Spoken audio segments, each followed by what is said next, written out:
What happened when your stepkids told you that you weren't their real mother? My husband and I have been together for 8 years. When I met him, he had 16-year-old twins, a boy and girl. Their biological mother left them for a guy in New York years ago and never looked back. Since it's hard for me to have kids, I considered them mine. I raised these children from the time they were 8. I packed their lunches, attended every parent-teacher conference, cheered at every game, and stayed up all night when they were sick. They called me mom, and I thought we were the perfect little family I'd always dreamed of. Last year, I got pregnant but lost the baby due to complications. It was devastating, but having the twins helped me through the grief. Or so I thought. The breaking point came when my stepdaughter wanted to go to the mall wearing a crop top and extremely short skirt. I told her to change because I wasn't comfortable with her going out dressed like that. She lost it. At the top of the stairs, she screamed, "You're not my mom, so stop acting like it." Her brother laughed, which made it worse. When I asked why it was funny, he said, "It's true. You're not our mom, so stop acting like you can tell us what to do." That felt like a slap in the face.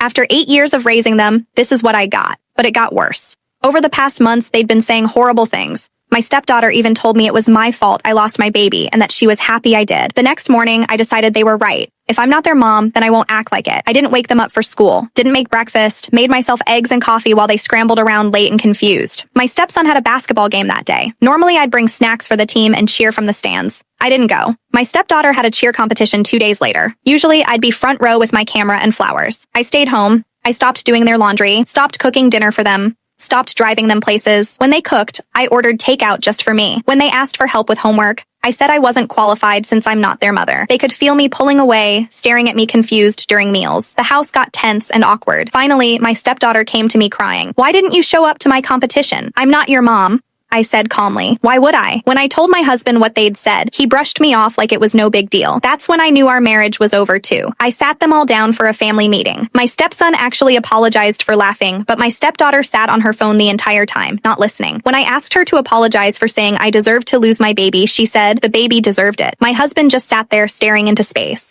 "I want a divorce," I announced. That got everyone's attention. My husband panicked, saying we could go to therapy, but he'd never cared about therapy when I'd suggested it before. You won't believe who started crying. My stepkids had tears streaming down their faces. I don't know if they were fake or real, but it broke my heart. "I can't keep living where I'm not wanted," I told them. "You made it clear I'm not your mother, so I'm not. Find someone else to do all the mom things." My stepdaughter suddenly changed her tune, apologizing out of nowhere, but I was done. 8 years of my life spent raising ungrateful children who threw my love back in my face the moment I set a boundary. I'm staying with my mother while I figure out my next move. They got exactly what they wanted. No more fake mom telling them what to do. Hope they enjoy doing their own laundry and finding their own rides.